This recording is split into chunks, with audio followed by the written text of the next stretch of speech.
Antes de mais nada, bom dia a todos. Agradecer aí a organização, né? Mais um ano com um evento dessa importância, né, para a gente, ainda mais uma arte que muitas vezes é relegada ao segundo plano, né? Então é importante que a gente se autoavalie e se autoenergize, isso é muito bom, né? A minha apresentação ela é decorrente de uma parte da minha tese de doutorado, que foi feita na Universidade de Lisboa, com o apoio do CNPq, e exatamente por causa disso, ela examina uma parte muito específica da etapa da minha pesquisa, né, de doutorado, que foi sobre o emprego da imagem animada quando ela é usada pelo cinema live action para representar momentos de sonhos, memórias, lembranças, devaneios e imagens psicóticas, né? Fora do controle mental da pessoa, controle consciente. E que acabou surtindo um nome específico para isso, que é o imaginário diegético, né? Porque tem a ver com o imaginário diegético de cada narrativa. E essa parte é exatamente a primeira parte em que eu analiso exatamente uma imagem e a outra, por isso que eu coloco aqui que é uma avaliação, né? Exatamente para partir desse ponto seguir o destino, o caminho da pesquisa que foi feita. Então, isso é importante para contextualizar, para vocês entenderem que ele para até um certo momento, porque a continuidade, na verdade, é outra, ok? Então, vamos lá. Eu vou seguir aqui. Entrou a segunda slide? Alguém pode me dar um ok? Entrou sim. Tá, ok. Então, vamos lá. Hoje em dia, quando sejam imagens filmadas ou imagens animadas, se fundem por completo, é importante analisar os vários e divergentes aspectos entre essas duas formas de se criar a ilusão do movimento. Com a avaliação sobre animação e cinema em vida real, semelhanças e diferenças, eu procuro abordar explicitamente as possibilidades das imagens filmadas e animadas sobre seus resultados visuais mistos ou não. Acredito que todos aqui já tenham ouvido falar do Manovich, né? Então, no entanto, né, como ele coloca, né, que à medida que o cinema entra na era digital, consequentemente o cinema não se distingue mais claramente da animação. Né? A construção manual das imagens do cinema digital representa um retorno à prática pré-cinemática do século XIX, quando as imagens eram pintadas e animadas à mão, né? Isso em 2001.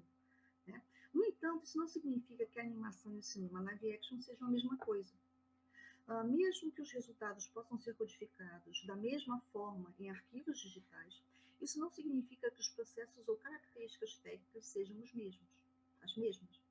Manovich refere-se ao sentido de realidade. O fotorrealismo é o mesmo entre a animação, os efeitos 3D e as imagens filmadas, e que a construção manual de imagens no cinema digital representa um retorno aos primórdios do cinema, quando as imagens eram pintadas e animadas à mão.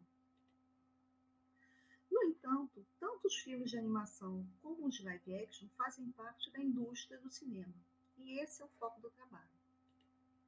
Características relevantes. Como bem observa o Dominique Willoughby, a animação foi uma criação de natureza científica, técnica e estética.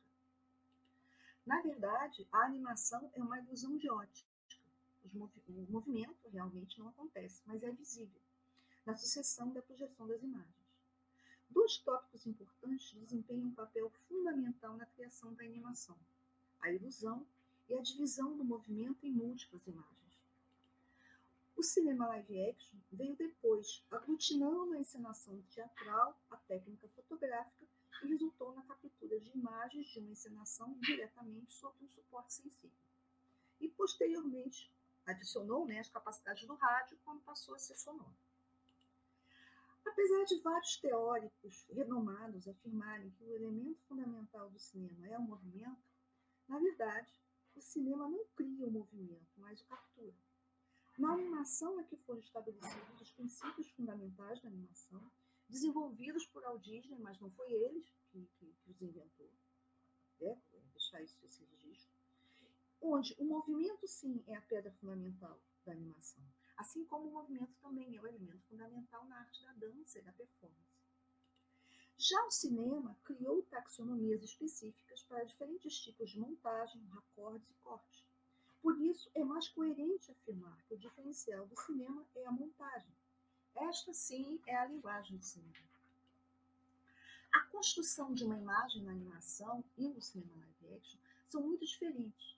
Via de regra, o cinema tem suas imagens a partir da captura de uma cena real. Assim como a fotografia, o cinema carrega sua conexão com a realidade, porque não há como desvincular esse senso da imagem fotorrealista. E com a presença do ator, as suas ações criam um senso de empatia e semelhança com o mundo real. Já na animação, tudo é falso e construído. Pode ser feito como um desenho animado, o movimento, né, que constrói esse movimento, a parada movimento, no stop motion, ou em 3D, que na verdade a gente chama de 3D, mas stop motion também é 3D, né? A gente se viciou a chamar o 3D o digital, mas a gente também não pode esquecer que o stop motion é um 3D real, né? Então, como o Walter Benjamin destaca, né, a questão da aura, né, o que se atrofia na era da reprodução mecânica da obra de arte é a sua aura, ou seja, aquela característica da unicidade, da autenticidade, né, da coisa única. Né?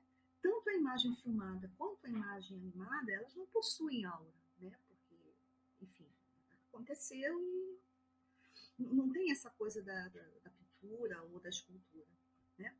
Pois só existem enquanto reproduções.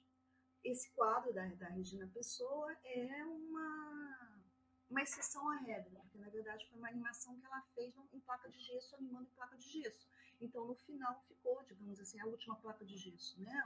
Daquela seção, daquela sequência que ela fez, ficou sempre a última placa de gesso. Então ela tem uma matriz. Então, mas é a matriz do quê? Do último fotograma, né? Do último frame, não dos anteriores, né? Que realmente não é possível manter, né? Mas, tal como os desenhos, as imagens pintadas ou gravadas antes de serem reproduzidas, estes possuem, em certa medida, a aura da imagem original e autêntica. É o caso desse exemplo da noite da Regina Pessoa. Né? O fato de a animação stop motion perder o original, e aí eu também vale destacar que eu considero stop motion toda e qualquer tipo de técnica animada que modifica um frame para criar o seguinte e você perde o frame anterior completamente. Então não interessa se é pintura sob vidro, se é boneco, se é areia, se é strata cut, não importa o que seja. A partir do momento que se perdeu o frame anterior para se criar um novo, né? Eu chamo ela de autofágica, né? Ela se come. Eu considero que é stop motion. Isso é importante para não ficar dúvidas no futuro. Né? Você perde o original, porque a cada novo quadro você tem que modificar o anterior. A torna mais próxima de uma performance de teatro e de filmes de ação viva. Cada manipulação de um boneco ou objeto é um único movimento, e se outra tomada for necessária, será outra manipulação em outro momento. Diferente dos desenhos animados, que sempre terão os desenhos ou seus arquivos digitais para serem editados. Enquanto na animação há o controle direto do animador sobre o personagem, sobre o seu trabalho, no filme live action o diretor depende do ator para conseguir o que deseja fazer. Outro elemento de diferenciação é que na animação o movimento é falso, mas é real no cinema live action. Portanto, não há animação sem simulação. E aí a gente lembra do Baudrillard. O movimento, cenário, desenhos, personagens desenhados ou bonecos, tudo simula algo ou alguma coisa. Além disso, a animação 3D é uma simulação de uma simulação. Ao tentar recriar o real, ele na verdade cria uma hiperrealidade, tanto no sentido de arte, como do ponto de vista de Jean Baudrillard. A ficção e a imagem naturalista e comutativa. Os filmes de ficção, especificamente, constituem-se em duas realidades: a própria ficção e a forma como ela é representada. Mas na animação coexistem três realidades: a ficção da história, a representação dela e a vida que os seus elementos parecem ter. Filmes de ação vivo e animação podem ter ligações com a imagem naturalista, mas são graus diferentes de realidade. Eles também podem fornecer imagens de fantasia. No entanto, o fato de a imagem filmada estar ligada à captação de algo que aconteceu no nível da realidade, esta serve de âncora. São as imposições do mundo material real, e aí também a gente lembra dos estudos do Barthes. Por outro lado, em animação não existe essa âncora, e você pode criar qualquer situação maluca que vier à cabeça. Dois renomados diretores, Norman McLaren e Andrei Tarkovsky, observam a mesma situação por ângulos diferentes, o que, resumindo, significam: o que está entre os frames é que é importante. Eles se referiam a uma questão de estética visual, mas há também uma componente semiótica. As imagens não são as coisas que representam, mas fazem uso das coisas para falar de outras coisas, segundo Martin Joly. O que muitas vezes está fora do quadro é o que realmente está sendo expresso. Tal afirmação se aplica tanto à animação quanto ao cinema live action. No entanto, a animação está ligada ao real, não está ligada ao real, e por isso pode transcender essa característica muito mais facilmente. O que é visto e conhecido não é real, é naturalmente abstraído da realidade, mas encontra conexão com emoções e ideias, porque o que é visto não é real, mas continua a falar de coisas que existem. Ou seja, é possível apresentar sentimentos, sofrimentos, experiências convincentes, como em Área, uma animação de bonecos baseada na ópera de Madame Butterfly, onde o personagem suicida-se desmontando-se. Conclusão. Essa aqui é uma tabela que eu criei, meio que resumindo, né, toda a apresentação. Eu acho que é bem útil, principalmente quando você está estudando, para fazer comparações. Né? E, porque o movimento na animação é uma simulação, surge uma espécie de virtualização, pois, como afirma Levi, cria-se uma mudança de identidade e inventam-se novas velocidades.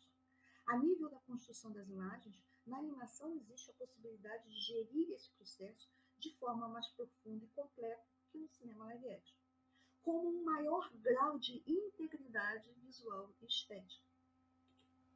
No uso da animação 3D e do processo virtual, para criar-se imagens de cunho naturalista, resultam-se em duas contradições históricas. Se no passado o advento da fotografia e a necessidade de reprodução do real pela arte foi rompida, hoje a hiperrealidade da imagem é o objetivo para o cinema. E então voltamos ao passado.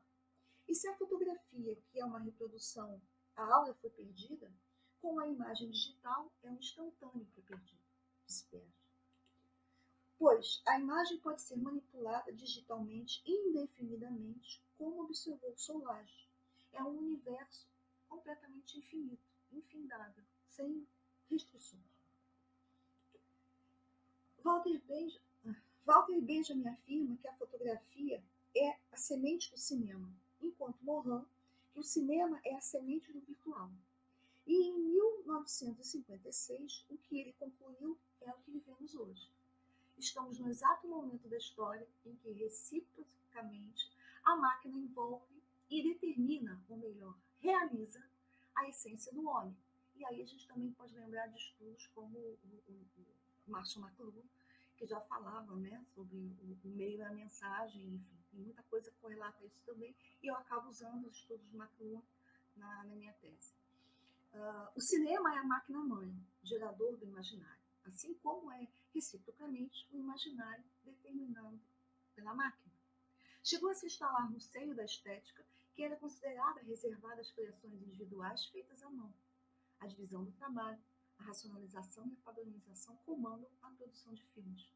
Mesmo a própria palavra produção, substituiu a palavra criação. E isso a gente realmente está vivendo hoje. As referências do trabalho e contatos. Muito obrigada pela atenção e interesse.